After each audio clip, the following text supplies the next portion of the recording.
She called the cops and screamed, "Arrest him!" But I was standing on my own land, shocked that this woman in a blue suit with the letters HOA stitched on it was pointing at me like she owned the place.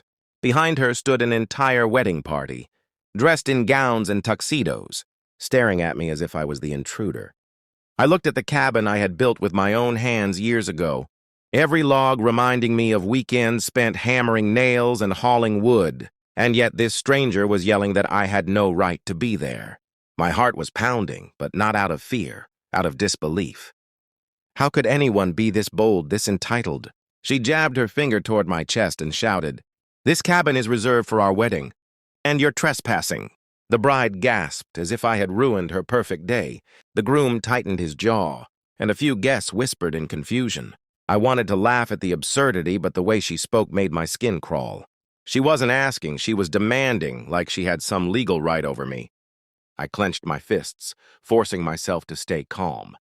But when I saw two guests pulling out their phones to record, I knew this wasn't just a crazy mix-up.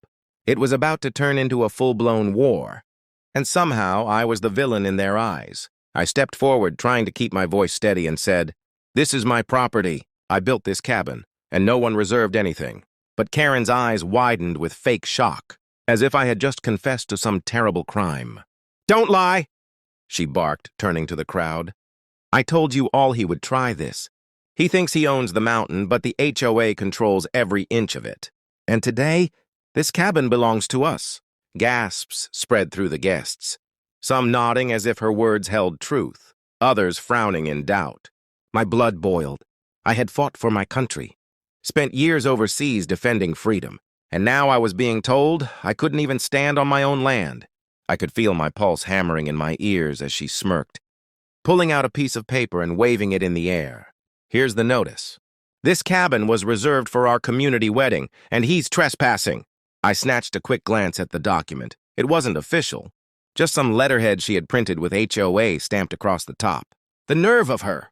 A few guests clapped, believing her act, while others whispered uneasily. My jaw tightened as I realized she was playing to the crowd, painting me as the aggressor. Deep inside, though, I wasn't just angry, I was calculating. If she thought a piece of paper and a loud voice could strip me of what was mine, she was about to learn the hard way that I wasn't some pushover neighbor. The crowd shifted uncomfortably as Karen lifted her chin high, barking orders like a general. "Everyone, don't worry. The police are on their way. He's going to be removed before the ceremony starts." I froze for a second, shocked at how easily she twisted the truth. "Removed? From my own cabin?" My fist tightened, but I forced myself to breathe.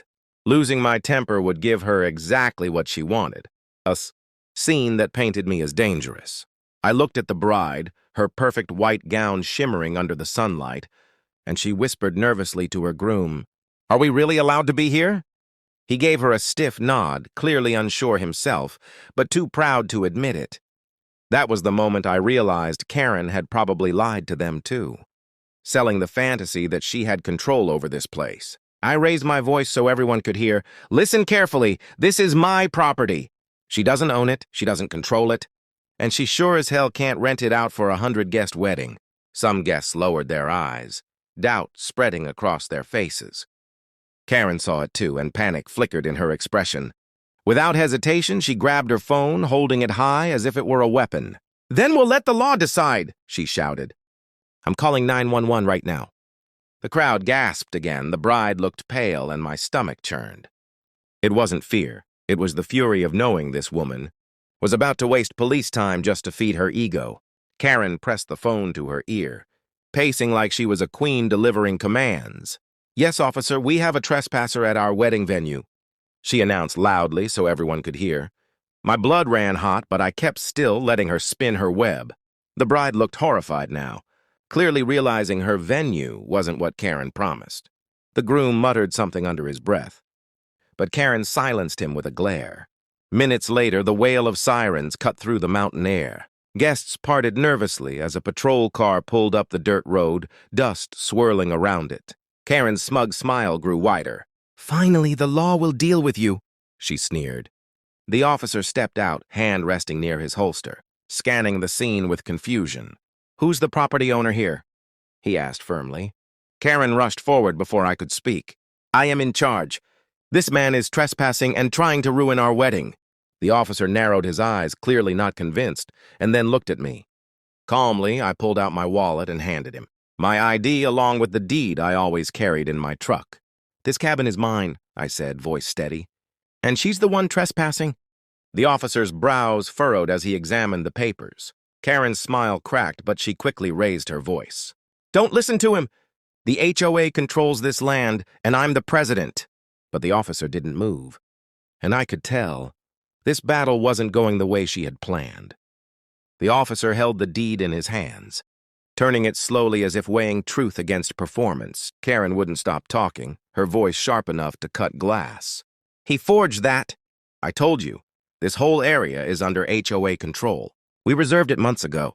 Ask anyone here!" She gestured wildly at the guests, but the silence that followed spoke louder than her words. The bride shifted nervously, her bouquet trembling in her hands. Finally, the groom stepped forward, his voice low but firm. "Karen, you told us you had this place secured. We paid you thousands." The crowd erupted with whispers, heads swiveling back to Karen. My jaw dropped. She hadn't just lied. She had scammed them. The officer's eyes hardened as he looked at her. "Ma'am, are you saying you accepted money for the use of property you don't own?" Karen's face drained of color, but her pride wouldn't let her back down. It's part of the HOA community fund," she stammered. I couldn't help it. I laughed, the sound echoing through the trees. "There is no HOA fund. There isn't even an HOA here. She printed fake notices and tricked you all." The bride's face turned crimson, tears filling her eyes as she realized her dream wedding was built on a lie. The officer stepped closer to Karen, his hand now firmly resting on his holster. The guests began pulling out their phones again, not to film me, but to capture her. The tide had turned, and Karen could see it too. But instead of backing down, she made her most reckless move yet. Karen's eyes darted left and right, the weight of 100 stares crushing her. She suddenly lunged toward me, snatching the deed straight from the officer's hand. "This paper means nothing!" she screamed, crumpling it in her fist as gasps echoed through the crowd. The officer barked, "Ma'am, step back now!" But she wasn't listening. She waved the crushed deed in the air like a trophy. "This man is lying to all of you. I reserved this cabin, and the HOA rules are final." The bride burst into tears. The groom clenched his fists, and half the guests began yelling, demanding their money back. The scene spiraled into chaos, but I stood rooted, my chest rising and falling steadily. Years in the service had trained me to keep my cool in the storm. Slowly, I pulled my phone from my pocket and held it up. "Funny thing about cabins in the woods," I said calmly, my voice carrying over the noise. "They come with security cameras." I tapped the screen, and a video clip played. Loudly, clear footage of Karen taping fake HOA notices to my cabin door the week before. Gasps erupted again, this time sharper, angrier. The officer's jaw tightened as he looked back at her. "So not only did you scam these people, but you falsified documents and trespassed on private property?" Karen froze, her mouth opening and closing like a trapped fish. For the first time, she seemed to realize the hole she had dug was far deeper than she ever imagined. The officer's voice cut through the noise, sharp and final. "Ma'am, put the paper down and step aside." But Karen clung to the crumpled deed like it was her lifeline. "No! You don't understand. I built this community. Without me, none of this exists." Her words shook with desperation now, no longer commanding, but pleading. The guests, once fooled, had turned into a furious mob. "You scammed us!" one man shouted.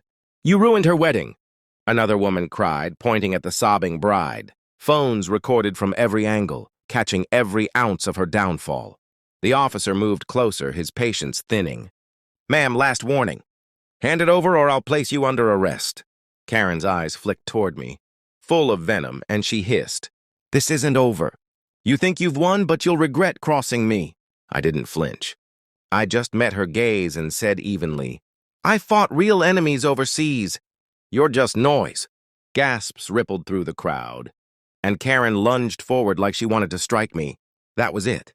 The officer grabbed her wrists, twisting the crumpled paper free, and snapped cold metal cuffs around her wrists. The guests erupted, some cheering, others still in shock. Karen kicked and screamed as she was pulled toward the patrol car. shouting about lawsuits and power, but her voice was drowned out by the clicking of cameras. For the first time all day, I felt the heavy knot in my chest loosen. Justice had finally caught up with her, and everyone could see the truth. The patrol car door slammed shut, muffling Karen's screams as the officer drove her down the dirt road, leaving only silence and stunned faces behind. The guests slowly turned toward me, their anger no longer aimed in my direction. The bride, mascara streaking her cheeks, stepped forward with trembling hands. I'm so sorry. We didn't know. We thought she was helping us. I nodded, my voice steady but low. She lied to you, same as she tried to lie to me. None of this is your fault. The groom exhaled heavily, wrapping his arm around her, and for a moment the crowd seemed smaller, humbled, stripped of the illusion Karen had built. A few guests even clapped quietly, not for the wedding that never happened, but for the truth that finally came out.